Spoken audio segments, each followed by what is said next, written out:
Before buzzers, apps, and Outlook reminders, the rhythm of daily life was shaped not by screens, but by bells.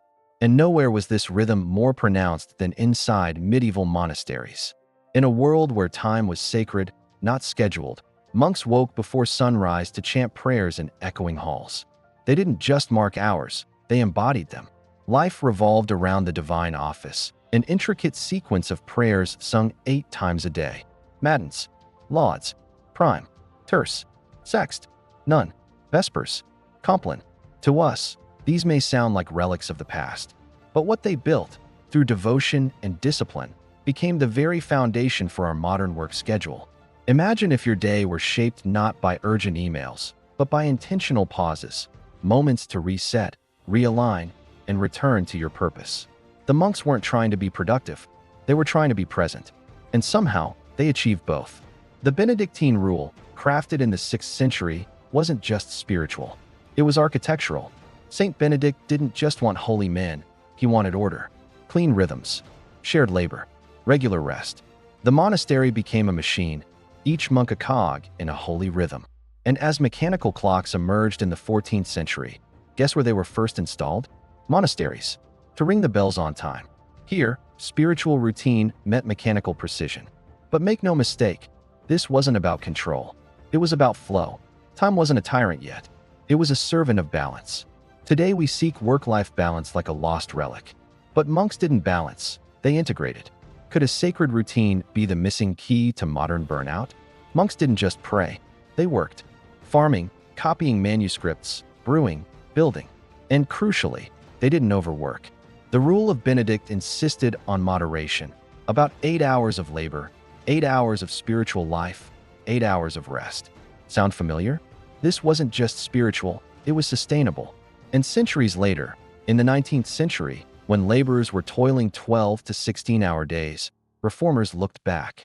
They echoed the monks' rhythms. 8 hours for work, 8 for recreation, 8 for rest. A monastic idea became a modern revolution. True productivity doesn't come from pushing to the edge. It comes from a rhythm that respects your limits. The monks weren't lazy. They were wise.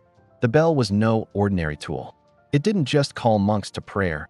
It divided time with reverence. Each sound said, pause, shift, begin again.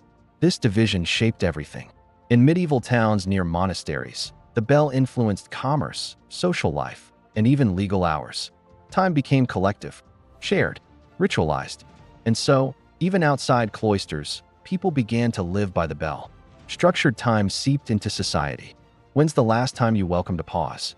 In chasing more, we often forget the power of routine interruption. Silence, stillness, transition. Then came machines. The factory replaced the bell. The stopwatch replaced reflection. People no longer worked with the sun, they worked with steam.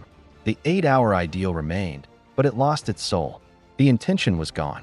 What monks used for harmony, factories used for efficiency. We gained productivity, but lost presence. What if your schedule wasn't a trap, but a tool? Could you repurpose the 8-hour legacy, not just to get things done, but to live a full day? Today, people are rediscovering the rhythm. From time blocking to digital Sabbaths, the echo of monastic structure is returning.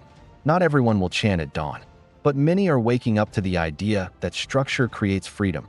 The monks knew this. They built lives where time served the soul, not the clock. And in a noisy, frantic world, perhaps we too can find meaning, not just in what we do, but in when and how we do it. Maybe the 8-hour workday isn't outdated. Maybe we've just forgotten its deeper rhythm. The question isn't how much time you have, it's what you're aligning it with. If this made you rethink the rhythm of your own day, like and share this journey. Subscribe to the Time Tellers for more forgotten wisdom and timeless truths. What would your day look like if you shaped it like the monks did? Let us know in the comments.